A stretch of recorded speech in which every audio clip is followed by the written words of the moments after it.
বিসমিল্লাহির রহমানির রহিম। তেল দিয়ে দিয়েছি, সরিষার তেল। মাছ ভুনা করবো। পেঁয়াজ কাঁচামরিচ দিয়ে দিলাম। এখন লবণ দিয়ে দিব।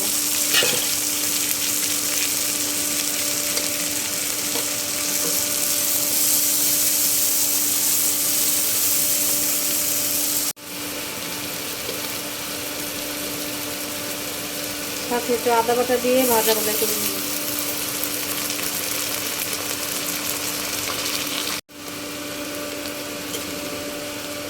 হলুদের গুঁড়া, ধনিয়া গুঁড়া দিয়ে দিব। এখন ভালোভাবে কষিয়ে নিব। মাছগুলো দিয়ে নিচ্ছি, এখন ভালোভাবে কষিয়ে নিব। পানি দিয়ে দিচ্ছি, এখন ভালোভাবে কষিয়ে নিব।